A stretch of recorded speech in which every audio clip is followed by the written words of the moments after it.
Florida woman throws Molotov cocktail into citizenship agency office in Florida. Yep, we're getting to that point.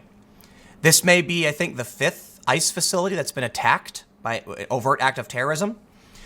One thing I've talked about, we'll read this in a second, is that the left is ineffective. They're bad at what they do. The right, the crazy fringe right, when they go out and they commit these mass attacks, they tend to be good at it. But the left is really bad at it. What happened here was very fortunate. The woman threw a Molotov cocktail and it failed. And it could have been really, really bad if it didn't. Let's read the story and then we'll go over some of the context around ICE. From the AP, ABC7, AP News, I guess. A woman tossed a lit Molotov cocktail into the lobby of a U.S. Citizenship and Immigration Services office in Oakland Park, Florida. But no major injuries were reported, according to a report of the incident sent to administration officials and viewed by the Associated Press. The woman walked into the office Friday afternoon and hurled a bottle filled with gasoline and lit a fuse. But the fuse disconnected from the bottle and didn't ignite, according to the report. Law enforcement officials believe she intended to cause harm, but the incident wasn't related to other incidents where Homeland Security agencies were targeted. I don't think it matters if it was related. It matters that people are attacking ICE facilities. The incident comes amid federal investigators' growing concerns about attacks on immigration agencies during a time of heightened emotion and scrutiny. The issue remains a political powder keg for both Democrats and Republicans as Trump continues to push for major changes on his signature issue and tries to energize his base by delivering on campaign promises. Barack Obama, they called him deporter-in-chief. Trump is not unique. These facilities existed, okay? You can criticize Trump, that's fine, but criticize Obama too. But what's happening is the media is driving Trump derangement syndrome. And now we have a woman that could have killed many, many people. It's getting bad. You think this is going to be reported far and wide? You think it'll be headline news? It won't. You know why? Because she failed. And that's what's scary. This is now the fifth attack. It keeps happening, and I'll tell you what, it will get worse. Let's read more. A Homeland Security official condemned the attack and urged the public to express themselves peacefully and respectfully without trying to harm people. The official, who was not authorized to discuss an internal incident, spoke to the AP on condition of anonymity. The official said the attacks were unacceptable. Of course they're unacceptable. Citizenship and Immigration Services handles legal immigration, and the agency has been in the spotlight recently. It is run by Acting Director Ken Cuccinelli, a supporter of President Trump's hardline immigration policies, who has presided over major recent changes that have prompted criticism from immigrant advocates. One major change could deny green cards to many migrants who use Medicaid, food stamps, housing vouchers, or other forms of public assistance. Cuccinelli also defended changes to a long-standing agreement that governs how children cared for in government custody and how long they can be detained. It wasn't clear what prompted the woman to launch the bottle. Security officers handcuffed her and subdued her until she could be taken into custody by Federal Protective Service officers who arrested her. The report did not list her name or what criminal charges she faced. No one was injured, though one person reported feeling ill from the smell of gasoline, and the offices were closed. Thankfully, that's all that happened. The worst case here was that someone got ill from smelling gas. But this says to me that escalation is happening all around us, and it's going to get worse. You know what, man?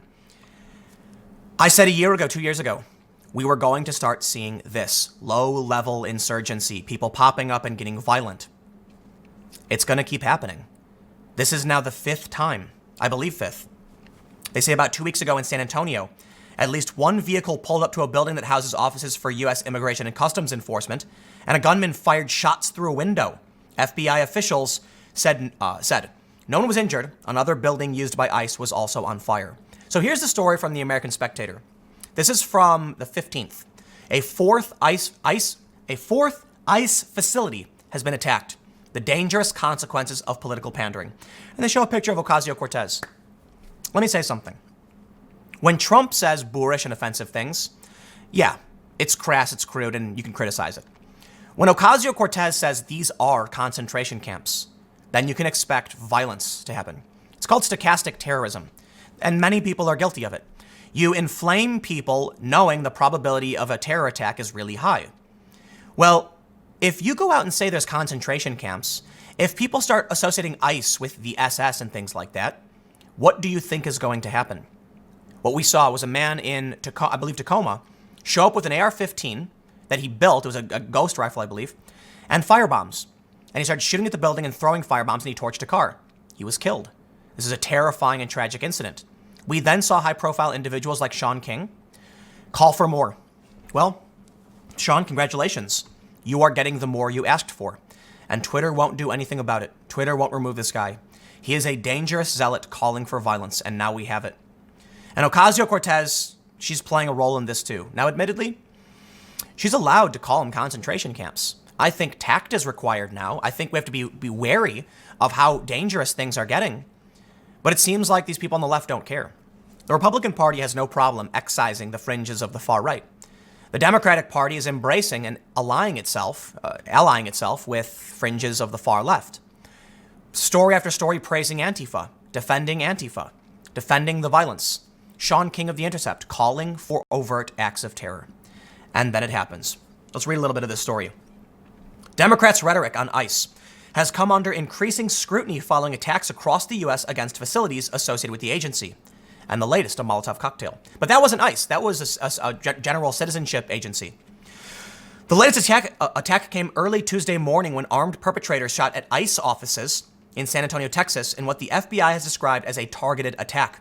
Though no one was injured, FBI agent Christopher Combs said in a news conference that had bullets gone 2 inches in another direction, we could be here talking about the murder of a federal official. It's actually not true. Somebody was injured, just not by gunfire. The number of perpetrators, their identity, and their motives are all currently unknown. According to Combs, however, all of the fired shots were directed at the floors of the office complex allotted to ICE, indicating the perpetrators had done research beforehand. The timing of the attack also suggested that it may have been intended to intimidate rather than harm ICE employees. Here's what I think we'll see next. A lot of people try to claim that, during the 70s we had the Weather Underground. They were doing shock and awe campaigns. It's bad. But my understanding is that it was intended to target facilities, buildings, when no one was there. We're now hearing about stories where they're attacking buildings with people in them. And this is the escalation.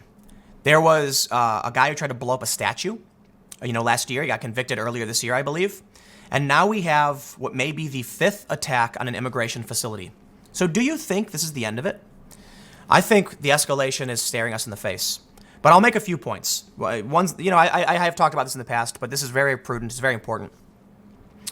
When we look back on history, we can see, we see everything in a highlight reel. In 1936, X happened. In 1937, this happened.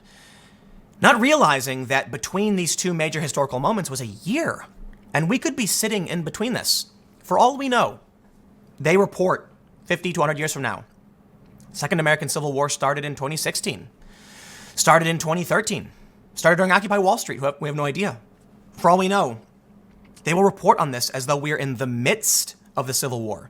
And they say a few years after this, what triggered the initial Civil War. Now, I think it's probably not that, going to be the case. But we may be looking at what becomes the start. When they report in the history books, in the future of whatever the internet holds, that people started attacking federal facilities. And I think when you have a fringe far left that is willing to engage in Molotov cocktail, rifle violence against the government, isn't it really funny? They act like it's inverted. It's the Republicans, it's the conservatives saying we need a Second Amendment to protect against a tyrannical government. It's the left that calls for gun control, and now it's the left that is attacking federal facilities. Isn't that weird? I don't know what'll happen, but I know that the escalation is happening all around us. A year ago, before any of these attacks, I said it would get worse.